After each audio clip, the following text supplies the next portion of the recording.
Bismillahirrahmanirrahim. Assalamualaikum warahmatullahi wabarakatuh. Selamat sore sahabat semuanya. Dokter Sapi siang kali ini ada di Keling ya, di Keling Jepara, belanja sapi ceritanya. Nah, ini sudah tersedia sapi-sapinya.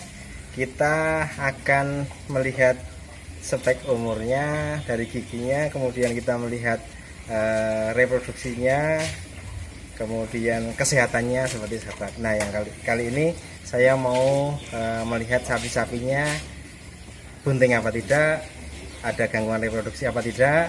Ini dengan cara eksplorasi rektal, palpasi rektal sahabat. Nah, bagaimana caranya? Sapi sudah kita restrain, kita cuci tangannya, kemudian sahabat kita sini.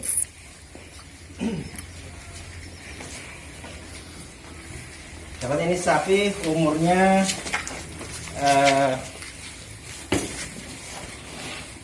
poel 2 pasang, jadi 1 kemudian 2 ya, 2 pasang, sehingga umurnya sudah 3 tahun 36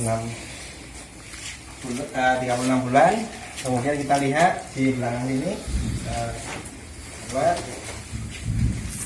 ini di vulvanya ada lendir pekat,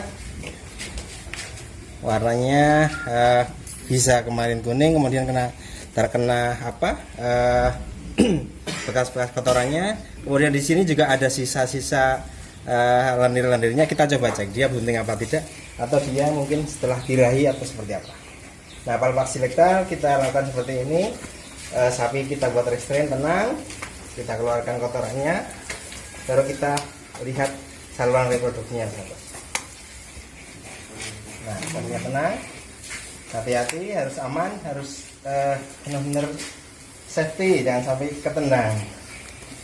Nah, kita lihat, ini saya pegang serviks, kemudian pegang vagina. Oh, ternyata tidak bunting, kosong ini sahabat. Kemudian kita lihat ovariumnya. Ovarium kanan ini ada corpus luteumnya, yang diperkirakan ini birahinya sekitar 2 atau 3 hari yang lalu sudah mulai terbentuk corpus luteumnya. Sahabat, ini sapi tidak bunting tapi reproduksinya bagus. Nah, kita akan lihat sapi berikutnya.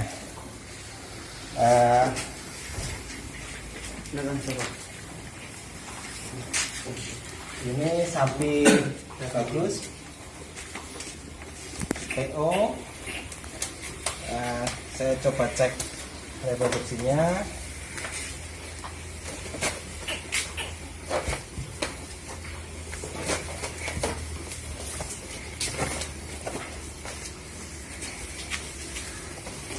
Oke, terus kita buang kotorannya.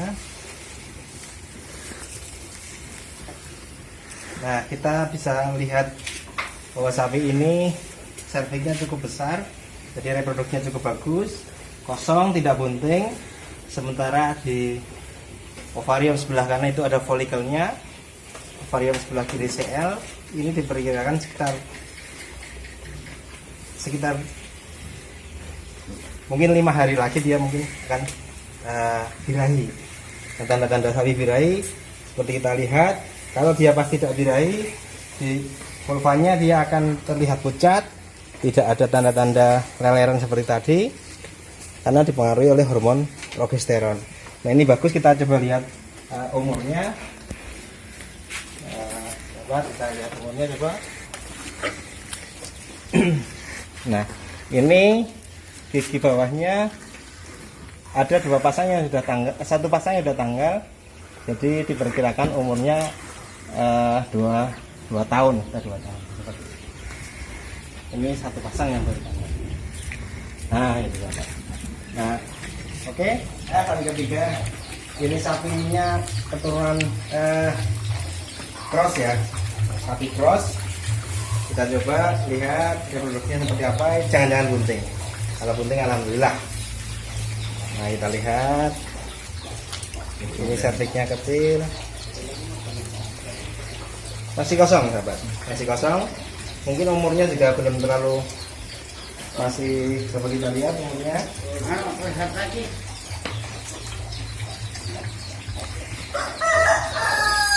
umurnya baru satu pasang. Nah sahabat, untuk satu pasang ini biasanya 2 tahun. Kemudian kalau sudah 2 pasang 3 tahun, 3 pasang 4 tahun, kemudian terakhir 4 pasang udah di atas 5 tahun. Kemudian kalau udah giginya aus semuanya udah di atas 5 tahun. Itu untuk masalah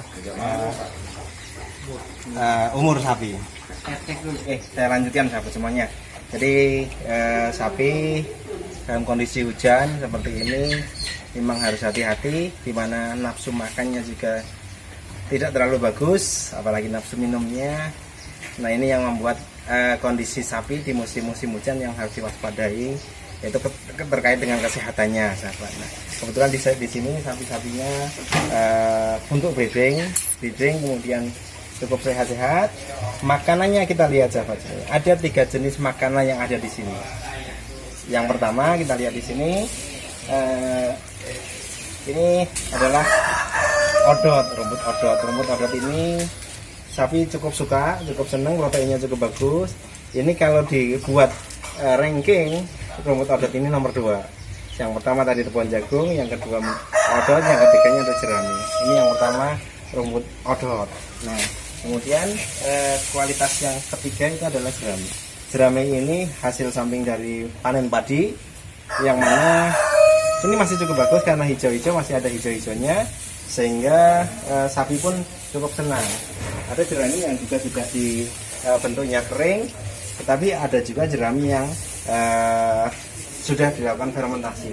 Nah untuk yang jerami kering ini, ketika dikombinasikan dengan rumput yang odot basah, ini sebenarnya kombinasi yang cukup bagus antara jerami kering dengan rumput odot, supaya ketika ini sapi diberikan makan rumput odot berlebihan, dia akan berisiko kotorannya encer atau diarenya. Maka diseimbangkan dengan jerami yang dia kondisinya lebih kering lagi. Nah kita lanjut lagi. Ini adalah kualitas pertama kita, adalah tepung jagung. Nah, tepung jagung ini ada beberapa kualitas tepung jagung. Yang kualitas terbaik adalah tepung jagung yang ada tongkol jagungnya, yang ketika dipanen di umur 65-70 hari itu kualitasnya terbaik untuk pakan sapi, apalagi dibuat silase ataupun fermentasi. Karena selain daunnya, di umur 70 hari ini ya sudah ada baby cornnya. Ini enak banget. Nah itu sapi pun seneng, kita pun masih manis sahabat. Apalagi sapi ini kita coba makan. Nih, sapi senang banget. Itu jagung manis.